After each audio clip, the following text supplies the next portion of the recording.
Danny, just let me introduce you. This is our much anticipated keynote for the event. So it's all been leading up to this.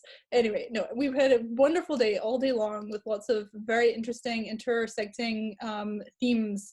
So let me now introduce Danny Bostick, who will give us the keynote address. Danny has an MS in Curriculum and Instruction and an MA in Clinical Mental Health Counseling. And she's a high school Latin teacher and a TED Ed innovative educator in the 3rd cohort. She has a lot of experience teaching high school and middle school Latin. She has experience as a behavioral specialist for youth and adults with severe developmental disabilities. She has prepared Air Force officers and taught counseling skills in mediation and counseling in suicide prevention and work related to sexual abuse and assault. So she has a tremendous amount of experience and is a very vocal advocate for a number of different issues that will know her very well from Twitter. I appreciate all of her her advocacy and her voice, and she's a leader in so many regards. So it's my pleasure to introduce her now, and she's going to talk to us with the title, From Awareness to Action, Using Your Power to Transform Classics. So take it away, Danny. Thanks so much. This was such a good lineup today. And obviously, if you're here on some level, you're interested in approaching classics in a different way, or you're probably already doing that. But I mean, a lot of times our engagement with ideas ends up being limited to thinking about it versus actually doing it. Or if we do something, sometimes it's just, limited to our classroom. And I don't want to undercut what goes on in our classroom, because that's a building block of the field, and that's really, really important. But it really is a moral and ethical imperative, especially now, given certain realities in 2020, to work towards structural change in classics.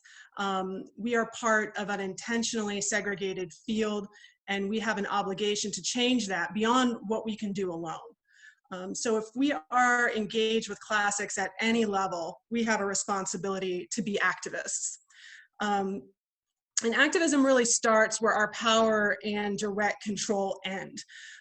So advocacy doesn't end with what we control. That's the starting point for activism.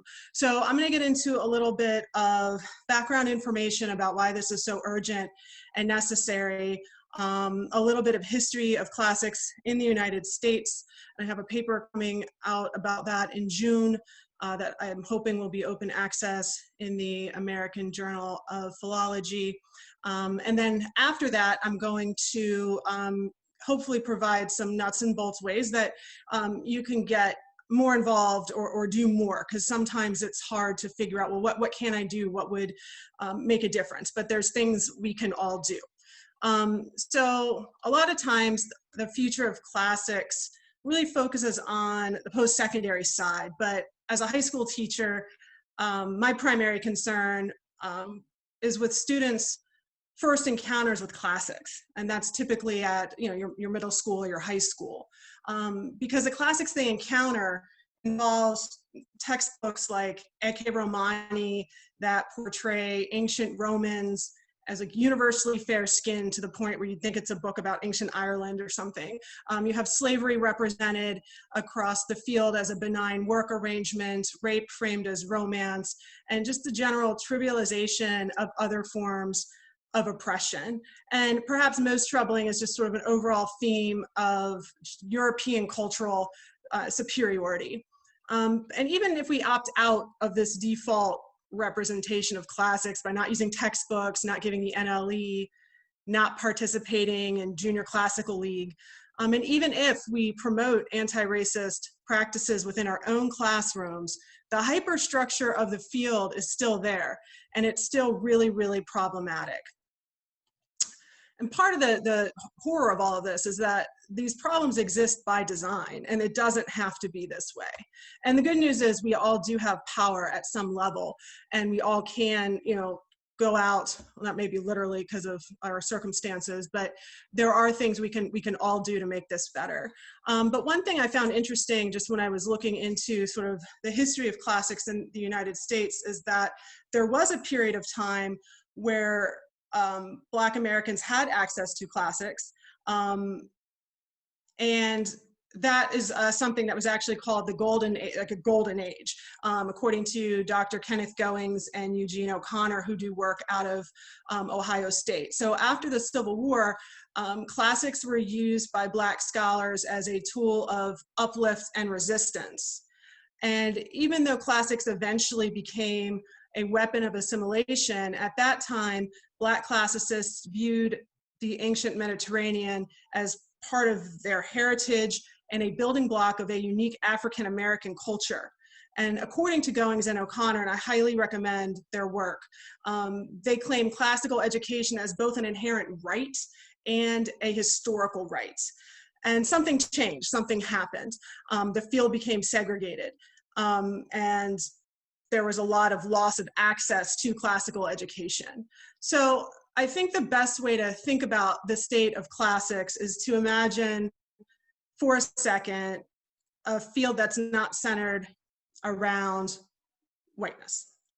How did a field that was once, at least in terms of the early Black American receptions, a tool of uplift and resistance, become a place where Vanessa Stovall, who's a Black classicist, views her very participation in the field as an act of resistance.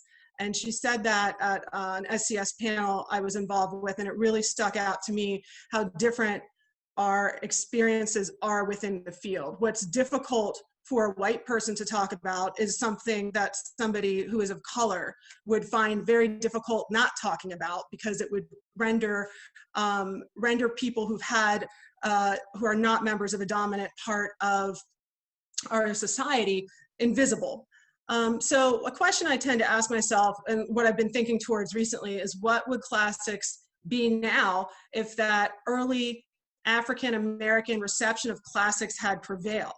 So what would our textbooks be like? Divorced from whiteness, what would classics be in terms of research? What would the composition of the field be like now? And probably of biggest interest to me, because I do a lot of activism, is in what ways would classics be leveraged for good instead of oppression? And I think we got to see some of that today in terms of what people are doing in their classrooms and with their students. But what would be the default representation of classics? And a reason this has persisted for so long and so unnecessarily is itself a feature of white supremacy, because the people in charge of bringing out change benefit from the system.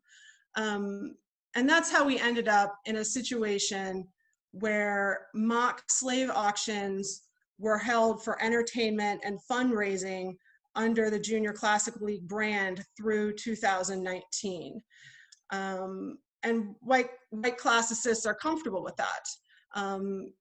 Yet, obviously, that should not be something I mean, it's shocking. That it's something that's very, very shocking, considering that even fraternities, in the 80s, had enough sense to begin to stop that practice.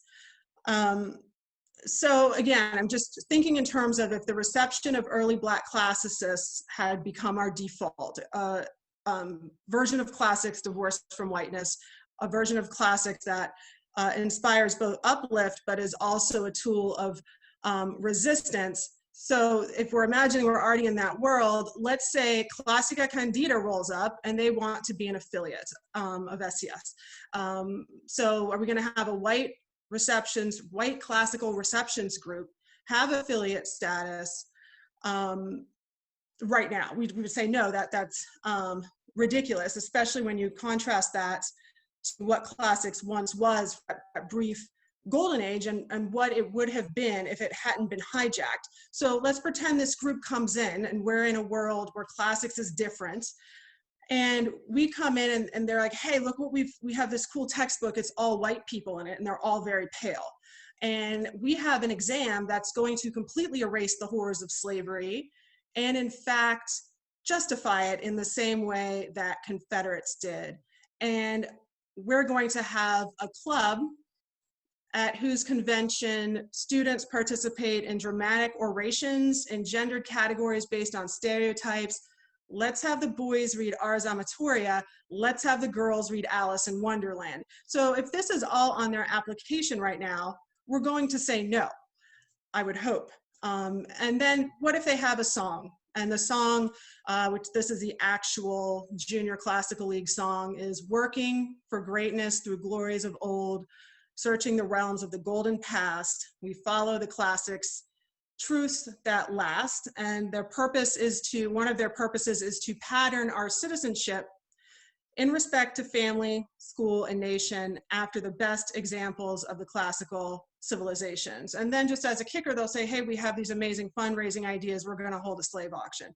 There's no way that that could be introduced right now.